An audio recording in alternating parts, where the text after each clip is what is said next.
In Module 7, we'll cover the important area of energy changes that occur during chemical reactions, an area called chemical thermodynamics. Now, before we get into that fully, I will spend some time in the first two lectures actually talking about some general principles of energy changes, which will be actually a review from General Chemistry 1, but I think you'll find it helpful. The energy of a macroscopic object, something that you can see, like a baseball, can be considered to be a sum of its kinetic energy and potential energy. Kinetic energy is considered to be the energy of movement. An equation to calculate kinetic energy is 1/2 mv squared, where m is the mass of the object in kilograms, v is its velocity in meters per second. So let's calculate the kinetic energy of a baseball, which I've calculated in kilograms to have a mass of 0.145, thrown at 90 miles per hour, which would be 40.2 meters per second. If you simply substitute the mass and the velocity in the equation, you'd have 1/2 times 0.145 kilograms times 40.2 meters per second, square this whole thing, and you end up with 117 kilograms times meters squared over second squared. This combination of units is called a joule, so we'd have energy as 117 joules, or just 117 capital J. The joule is a standard unit of energy, and to get this unit, you must use kilograms for mass and meters per second for velocity in the kinetic energy equation. Now, potential energy is considered to be energy due to position. For macroscopic objects like baseballs, this is stored energy due to the relative position of that object, or the baseball, in the Earth's gravity. Potential energy is calculated by taking the mass of the object times, in kilograms, times the gravitational acceleration, 9.81 meters per second squared, which you may remember if you took physics, and h being the relative height, usually relative height above the ground. Let's calculate the potential energy of a baseball at two different heights above level ground. First of all, let's calculate the potential energy about 6 feet above the ground, 1.83 meters, right when the pitcher releases the ball, and about 2 feet above the ground. That would be knee height over home plate. If you're throwing a good fastball, you don't want it very high. That would be about 0.61 meters. If I calculate the potential energy at 1.83 meters above the ground, we'd have the mass times the acceleration due to gravity times the height above the ground. I get 2.6 joules. If I calculate the potential energy now at 2 feet above the ground, that would be at knee height over home plate. That would be 0.61 meters. Using the same equation, I get a potential energy of 0.868 joules. So let's make a chart of what we found out so far. At the point of release of the baseball, we said the baseball has a kinetic energy of 117 joules right after the pitcher releases it. That's its energy of movement. It has a potential energy right at that release point at 6 feet above the ground of 2.6 joules, which means right at the point of release, the total energy of that baseball, its kinetic plus its potential, is 119.6 joules. Now we want to calculate the energy when the ball crosses the plate at 2 feet above the ground. Well, I kind of preemptively put the same total energy right here because the total energy does not change because of something called the First Law of Thermodynamics. and that is energy is conserved. It cannot be created or destroyed, it just changes forms. So the total energy associated with this baseball is going to be the same at the point of release as it is when it crosses the plate a few feet lower. Well, we did calculate the potential energy at that lower position, 2 feet above the ground, as 0.87. So if the law of conservation of energy holds, that means that the kinetic energy must have gone up a little bit as the ball crosses the plate, 118.7. So what's happened with this baseball is that its total energy at the point of release is 119.6. When the ball crosses the plate 2 feet above the ground, it's still 119.6. What we've done here as the ball falls that few feet is we've converted some potential energy into kinetic energy, but the total energy remains the same.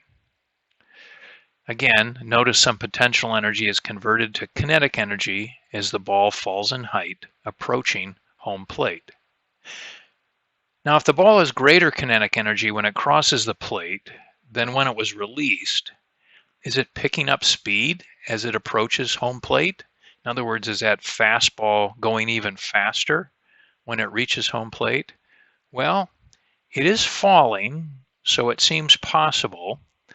However, we did neglect wind resistance and friction, both of which could vary depending on the air conditions and the type of spin the pitcher puts on the ball.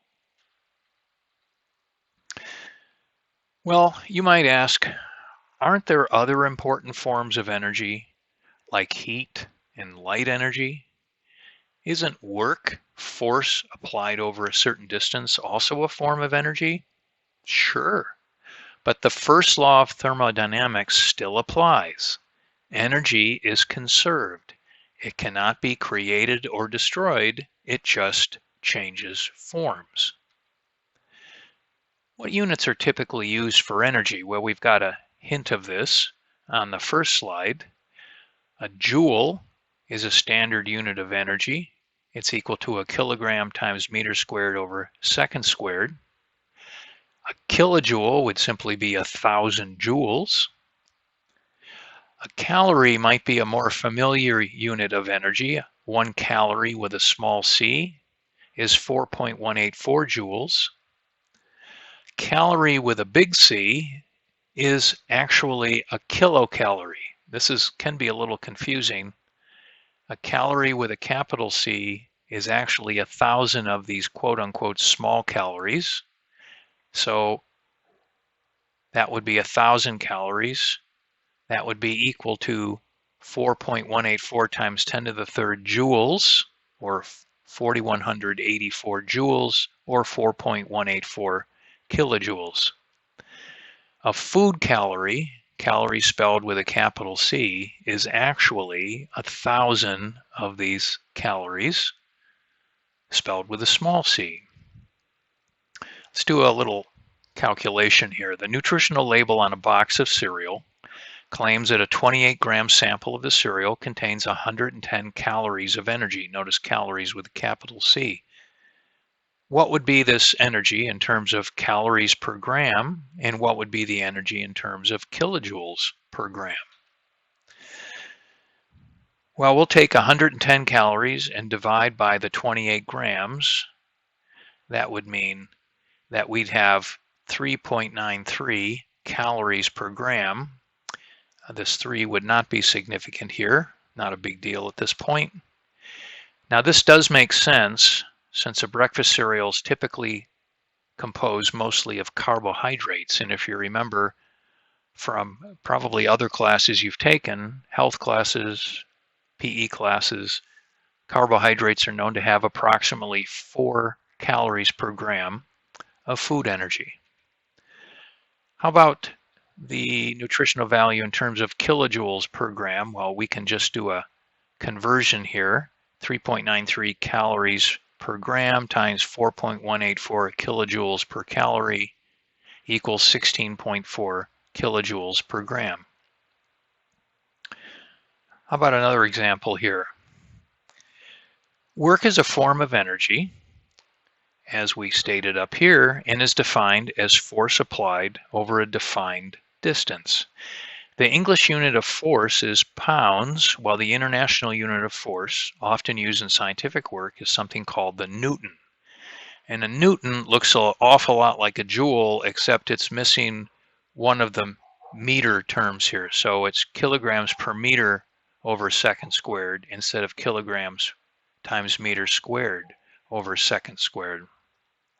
So we want to ask the question, how much work in joules is done if 66.7 newtons of force is applied to raise a stack of books 1.2 meters above the floor?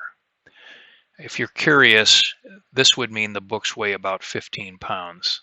So we want to raise them about 4 feet above the ground. How much work would that require? Well, work equals force times distance. So we'll take the force in newtons, 66.7 kilograms times meters over second squared times 1.2 meters, and we'd get 80 joules.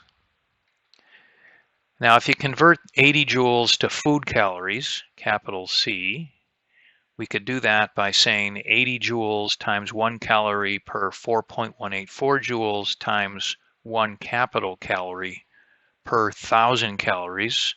That would be 0.019 food calories. So the take-home lesson there is you would need to lift those books repeatedly for a long time if you want to burn enough calories. Notice I did not capitalize that. That's typically done, but remember, we mean food calories in this context to earn that snack you were thinking about. If we take our view a little smaller, down to the molecular level, we could think of the total energy of an individual molecule, such as H2O, as the sum of its kinetic energy and potential energy. Now, that doesn't sound any different as before, but we want to take a little closer look at what we mean by kinetic energy and potential energy on the molecular level. The kinetic energy, of course, is the energy of movement, and it would be in units of joules or kilojoules. Now, for an individual molecule like water, kinetic energy is manifested as a combination of the following movements. One of them is translational movement, which is probably the first you would think of. It's the movement of this molecule in three-dimensional space in the x, y, and z directions. However, molecules move in other ways. One of the types of movement is vibrational. The chemical bonds that hold a molecule together are actually constantly stretching and bending, and so there's movement there. So we have vibrational movement. We also have rotational movement, the tumbling of the molecule as it moves through three-dimensional space. For the potential energy of a molecule, we don't think in terms of its potential energy in the field of the Earth's gravity relative to ground. We think of the energy stored in the chemical bonds of that molecule. So this is way different from the way potential energy is defined for large objects like baseballs and books. But the units are still energy units, joules or kilojoules. Recall that chemical bonds involve electrostatic attractions. Plus attracts minus, and repulsions. Minus repels minus, plus repels plus. Potential energy is absorbed or released when these bonds are broken or formed. We calculate potential energy in this context a little bit differently than when we talk about baseballs and books in the Earth's gravity. We talk about electrostatic potential energy, and it's equal to this kappa times Q1, Q2 over D. Well, Q1 and Q2 are the charges on the two interacting particles in units of coulombs. You could think of this possibly as the attraction between, say, an electron, negatively charged, and a nucleus, positively charged. D is the distance between those two particles that are attracted or to each other or repelled from each other. That's in meters. And kappa is a constant, 8.99 times 10 to the 9th joules times meters over coulomb squared. Well, coulomb is a unit of charge. Let's look at the unit analysis here. We'd have the constant times these two units of charge in coulombs. So coulombs cancel out, meters cancel out, and we get this electrostatic potential energy in units of joules. So electrostatic attractions and repulsions between atoms within molecules and ions can be expressed in energy units.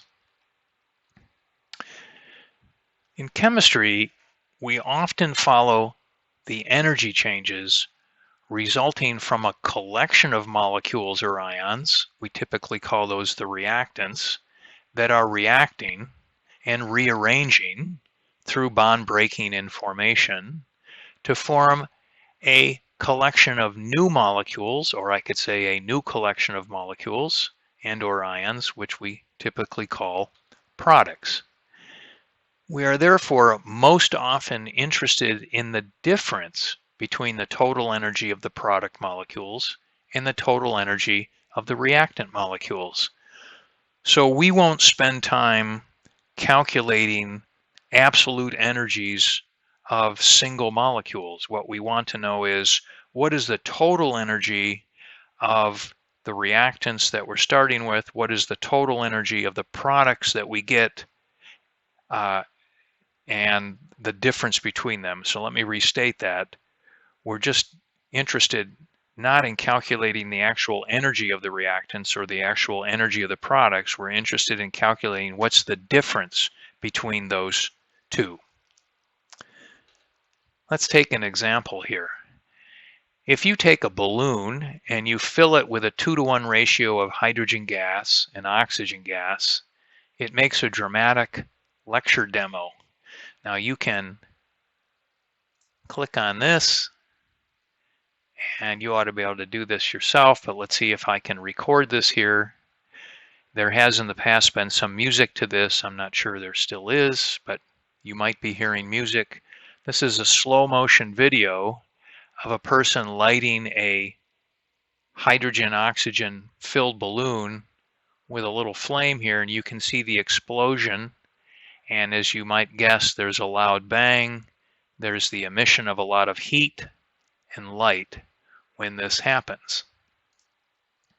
So what's going on here? Well, hydrogen is reacting with oxygen to form water, and it gives off a large amount of energy, and that energy is released as heat, light, and sound. What I'm doing here is drawing a line for the reactants, hydrogen and oxygen, before reaction, and I'm going to say that this line, relative to some axis that's going up and down here, is the potential energy stored in two HH bonds. That would be two hydrogens with two single covalent bonds, and one oxygen double bond in this molecule, plus the kinetic energy of translation, vibration, and rotation of the hydrogen and oxygen molecules. So I'm drawing this line, and I'm saying relative to some axis going up and down here, I'm saying this is the total energy of the reactant molecules, the potential energy stored in all their bonds, and the kinetic energy of movement, translation, vibration, and rotation of all of these molecules. Now down here, I'm doing the same thing for the two water molecules that are formed. So this would be the potential energy stored in 4 OH bonds, because each water has 2 OH bonds, plus the kinetic energy of translation, vibration, and rotation of the water molecules. Note, I'm saying here that the total energy of the products is lower than the total energy of the reactants. We're going to label the reactants here, reactant energy state E sub R, and this will be, this would be the higher energy in this case, and this is the product state energy. This would be E sub P, and this would be the lower energy in this case. So we say the reactants are at a higher energy than the products. So therefore, when the reactants react and form products, there's energy lost in the form of heat, light, and sound. We say that for this particular reaction, the total energy of the product state, E sub P, is lower than the total energy of the reactant state, E sub R. The difference between EP and ER, which we'll call delta E, is thus the energy released in the process. So we can write a little equation. Delta E equals the energy of the product state minus the energy of the reactant state. We call that the change in internal energy. This is many times written more generally as the change in internal energy equals the energy of the final state minus the energy of the initial state. Again, delta E is the change in internal energy. E sub F would be the total internal energy of the final state, the products. E sub I is the total internal energy of the initial state, the reactants. In this particular reaction, delta E is negative. Now, why is delta E negative? So mathematically it has a negative sign. Well, if it's E final minus E initial, or E of the products minus E of the reactants, the products, which is the final state, are at a lower energy than the reactant state. So EF is smaller than EI, or EP is smaller than ER. So when you do the math, delta E is going to come out negative. Now, does this mean there is a sign convention for tracking energy changes? Yes, and it's important to get comfortable with that sign convention. So let's establish that on the next slide. So what about these sign conventions for tracking energy changes? It turns out that chemical reactions do not take place in absolute isolation from the surrounding environment. So we must account for energy transfer between the system, which is the actual chemical reaction, and the surroundings, the container, and everything else, including you if you're watching the reaction. Thus, we say that the system, the reaction we're studying, plus the surroundings, everything else, equals the universe. This may sound fairly grandiose, but it's useful in establishing a sign convention for tracking energy changes. Let's look at our previously discussed example of hydrogen and oxygen reacting to give water. We're going to put our system, our chemical reaction, in this box, and we're going to make this larger area the surroundings, everything else. So I suppose this box plus this surroundings would be the entire universe. In our box, we have our reaction of hydrogen and oxygen. Remember, before reaction, the total internal energy of the reactants is higher, E sub R is higher than after reaction, where we have products. This would be the energy, internal energy of the products. We said energy is released during this process. We will always look at reactions and processes from the point of view of the system. This is an important point. Again, we will always look at reactions and processes from the point of view of the system. So in this case, the system loses internal energy to the surroundings. So we have energy being released and it goes into the surroundings. Thus, delta E is negative. Now this is consistent with the math from the previous slide that described the energy change for this reaction. Because remember, delta E equals final state minus initial state, or internal energy of the products minus internal energy of the reactants. And since the internal energy of the products is less than the internal energy of the reactants, deltaE is negative. Again, the math works out to give us a negative sign, but it's for energy released from the system into the surroundings. So we're looking at the system as losing something. It's losing internal energy, so we give that internal energy change a negative sign. Again, we're always looking at things from the system's point of view. So if the system loses internal energy to the surroundings, deltaE, the change in internal energy, is negative. Let's look at a second example. Let's look at the process of dissolving solid ammonium nitrate in water. And you think, why would we want to do that? Solid ammonium nitrate going into water, forming a solution of ammonium ions and nitrate ions. Well, as you might recall from earlier lectures in this course, this turns out to make your hand feel cold. If you were holding a beaker where you were dissolving ammonium nitrate in water, the beaker would feel cold.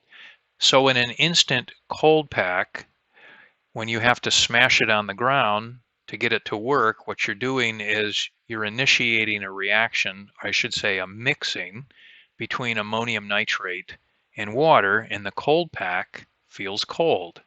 Well, what's going on here? Well, remember, the system is whatever we're looking at, the reaction or the process or the dissolving. And we find here that the solid ammonium nitrate, which we'll call the reactant, it's on the left side of the equation, has a lower internal energy than the products, which is the dissolved ammonium ions and nitrate ions. So how did we get from solid ammonium nitrate to the dissolved?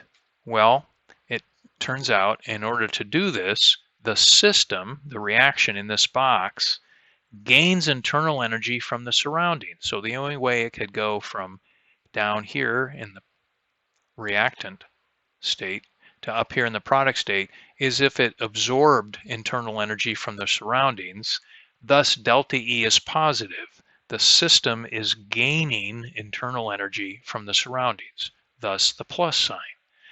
The cold pack feels cold because the contents, once you mix them, which is the system, is absorbing internal energy from your skin, which is part of the surroundings.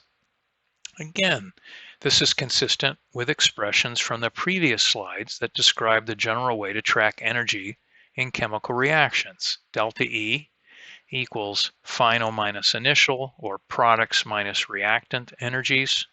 And here, since the product state has a higher internal energy than the reactant state, EP is greater than ER, so mathematically the sign comes out to be positive. But again, just remember, we always look at things from the system's point of view. So if it's gaining internal energy from the surroundings, we call that deltaE, we give that deltaE a positive sign. So if the system gains internal energy from the surroundings, deltaE is positive.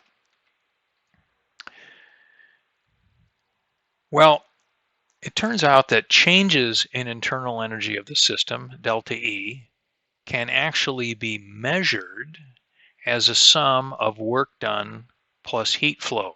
So if this is getting a little confusing at this point, just hang in there. What we're saying here is, in principle, we want to measure the change in internal energy between reactants and products. This is a way to do it.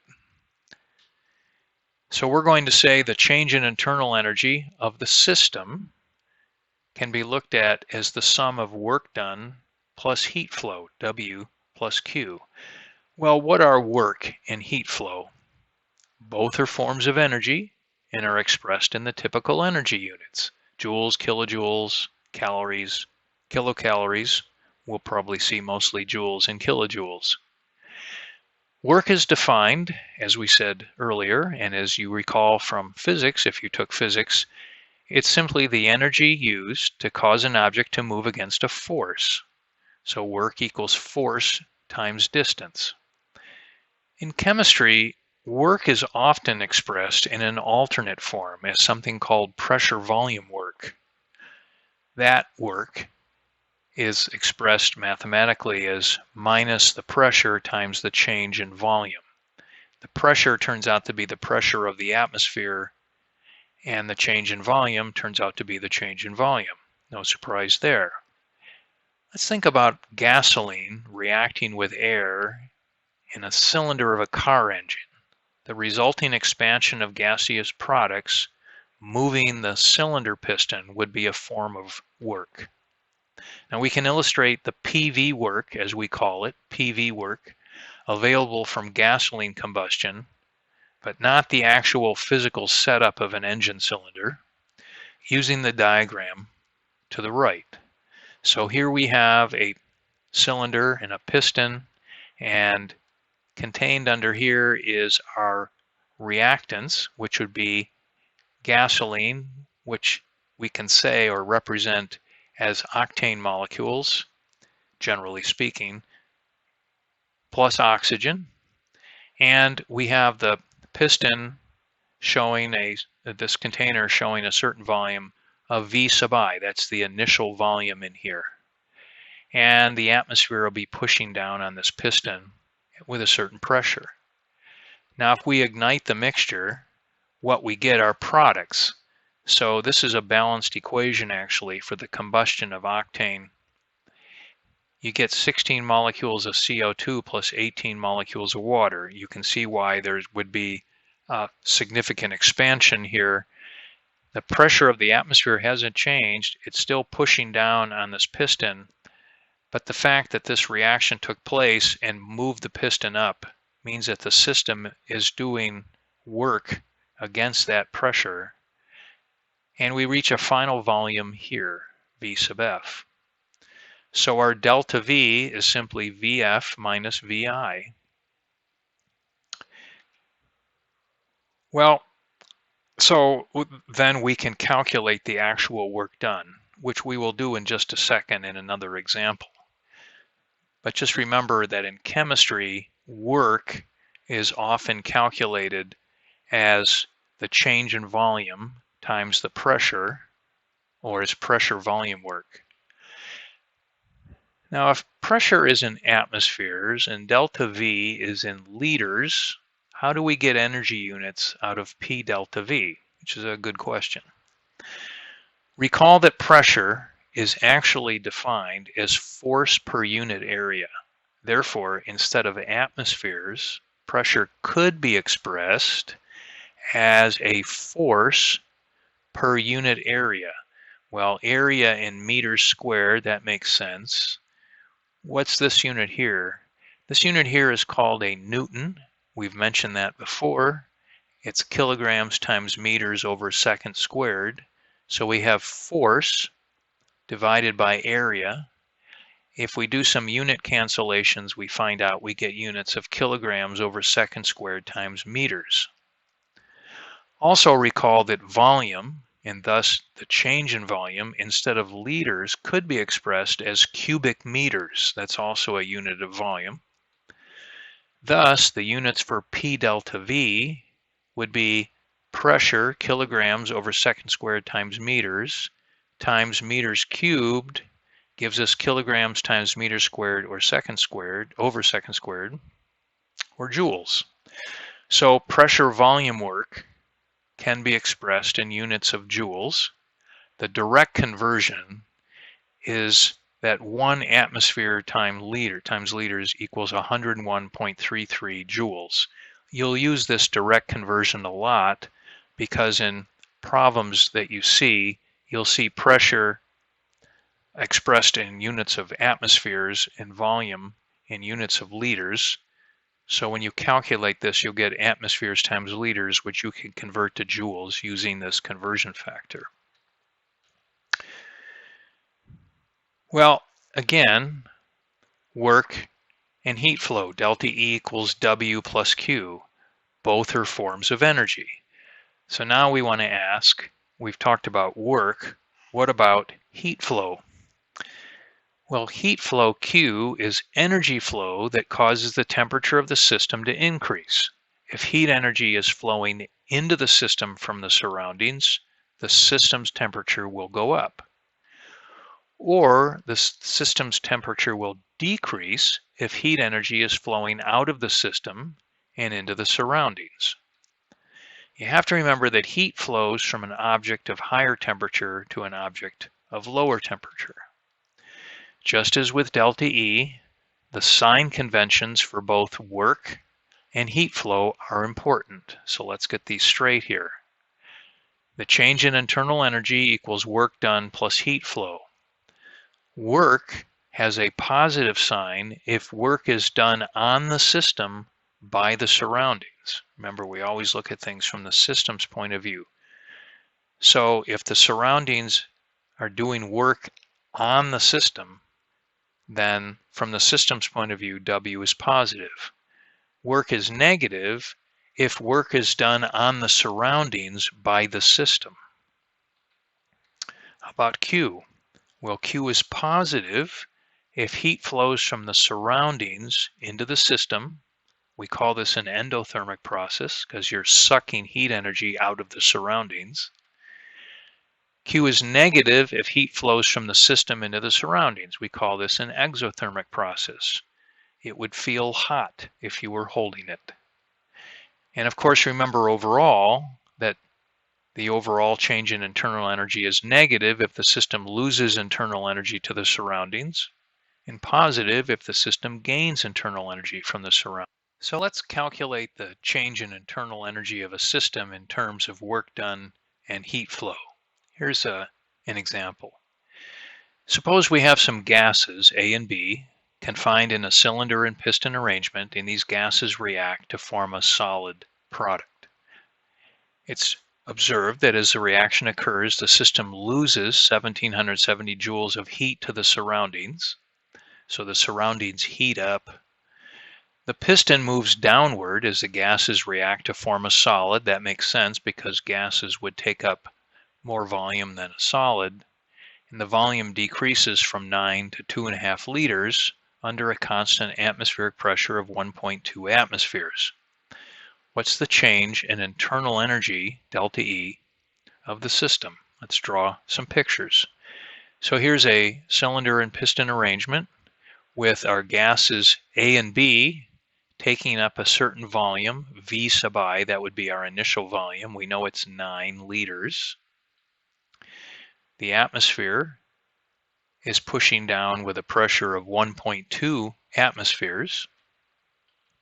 We're going to allow these gases to react, and the first thing we note is that there's a loss of heat energy to the surroundings of 1770 joules. The other thing we noted that there's a volume change. So after the reaction, the volume, the final volume is now smaller. It's now 2.5. And all this time, the atmospheric pressure is still pushing down on that piston.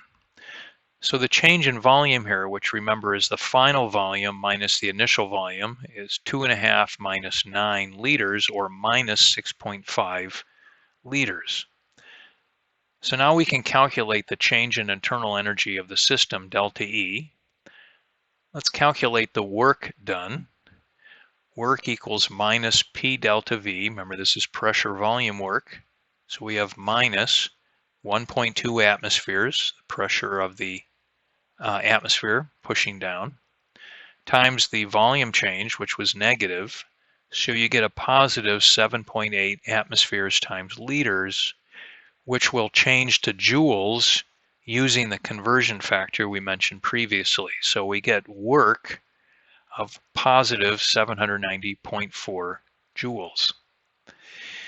Now remember, it's positive not just because the math told us that, it's positive because the surroundings are doing work on the system. The surroundings had to do work on the system in order to push that piston down.